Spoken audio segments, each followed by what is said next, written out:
Here are some of the 10 best fantasy books of 2010s. In the book community, the fantasy genre has always been a place where readers can escape reality and dive headfirst into amazing worlds. And in the 2010s, there were a number of outstanding fantasy novels for readers to choose from. All in all, the following 10 books are sure to entice just about any fantasy reader and deserve every bit of the hype they get. At number 10, we have The Six of Crows by Leigh Bardugo. Teenage thieves carry out a heist. One fantasy book that has risen to incredible heights since its 2015 release is Six of Crows. Set in Leigh Bardugo's Grisha-verse, Six of Crows tells the story of 5 criminals in a dark and edgy city who band together to carry out a dangerous heist. Unlike Bardugo's previous fantasy series, Shadow and Bone, Six of Crows is less heavy on politics and has a bigger focus on crime, magic, and morality. In Six of Crows, readers are sucked in by Bardugo's incredibly witty dialogue and her impressively smart storylines. At number 9, we have The Night Circus by Erin Morgenstern. Rivals compete for power amid a magical circus. Another amazing fantasy book which was released in 2011 is Erin Morgenstern's The Night Circus. This standalone fantasy novel centers on the titular Night Circus, which travels around the world and is fueled by real magic. Within this nomadic wonder, 2 magic prodigies are pitted against each other in a competition to prove who is the better magician. The only problem is neither magician truly wants to beat the other, and in fact, their intertwining past make them better lovers than enemies. At number 8, we have The Uprooted by Naomi Novik. A young woman is chosen by the wizard. For a fantasy story that feels more like a fairy tale, readers should check out Uprooted.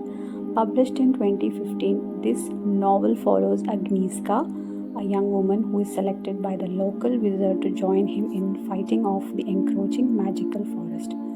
Although Agnieszka seems like the least likely girl in her village to be chosen, she soon discovers that she has the powers and the ambition to help the wizard.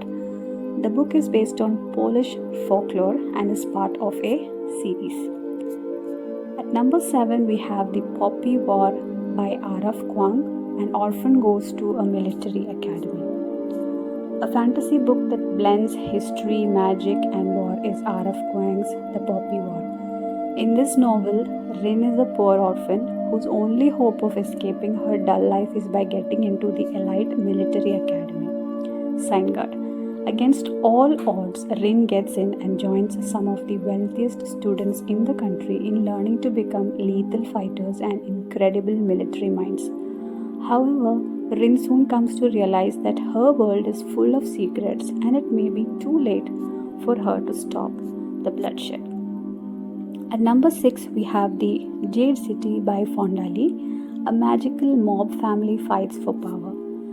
One fantasy novel that subverts typical fantasy expectations is Jade City. This novel, released in 2017, focuses on the No Peak clan, a mob that is led by the Kwal family in the fictional country of Kekon. When a conflict begins between No Peak and the One Mountain clan, a war of violence and political power sets off and lasts for decades. The Kwals must fight for their people and their power. On top of that, at the center of this issue is Jade, a gem that allows certain individuals to harness amazing power. At number 5, we have The Black Leopard, Red Wolf, Marlon James. A hunter joins a band of misfits to find a young boy. Yet another stunning fantasy book to add to your reading list is Black Leopard, Red Wolf by Marlon James. Released in 2019, the novel follows Tracker, a skilled hunter who is contracted to find a young boy who disappeared 3 years ago. However, Tracker's plans change when he teams up with a band of misfits to find the boy together. The novel is based on elements of African folklore and is part of a series that has continued into the 2020s. At number 4, we have City of Brass by S.A. Chakrabarti. A con woman discovers a world of magic. Another fantastic world of magic and history is S.A. Chakrabarti's City of Brass. In this novel, Nahri is a conwoman who spends her times on the streets of 18th century Cairo, fooling Ottoman visitors. Yet Nari's world is turned upside down when she accidentally summons a jinn warrior, and he shows her that a magical city called Devabad actually exists. More than that, Nahari's fate is tied to the city that she never believed in. It is inspired by Middle Eastern folklore. At number 3, we have the Circe by Madeline Miller, a retelling of Greek myth. One more fantasy novel that blends fantasy with history is Circe. Written by Madeline Miller in 2018, this book is a retelling of the Greek myth of Circe, which follows a young woman witch who is banished to an isolated island, yet continues to cross paths with greats, gods, and monsters. Like her best-selling novel Song of Achilles, Miller's Circe is a beautiful written epic which brings Greek myths into the light of the modern day.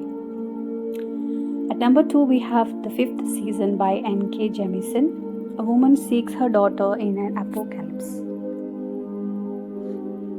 The Fifth Season by N.K. Jemisin. A woman seeks her daughter in an apocalypse. Released in 2015, is one of the best fantasy novels of the 2010s. The Fifth Season by N.K. Jemisin. This novel follows Essen, a woman living in a world that has been torn apart by weather disasters. In the midst of this, Essen must find her daughter who has been kidnapped by Essen's husband. Yet this trip will not be easy, as Essen has to hide the fact that she is a magical being with control over the earth. Number 1, we have Oathbringer by Brandon Sanderson, the third novel in the Stormlight Archive. Last but not least, there is Oathbringer by Brandon Sanderson. This is the third novel in Sanderson's The Stormlight Archive series, which follows a vast ensemble of characters with seemingly separate lives who all come together over a series of disasters that are hitting their world. Of the 4 Stormlight Archive novels that Sanderson released between 2010 and 2019, Oathbringer is a clear favorite. This book is thorough, detailed, and vast. It may be one of the Sanderson's most ambitious books, and miraculously, he succeeds at making it consistently entertaining. Thank you for watching, and please subscribe to my channel for more such videos.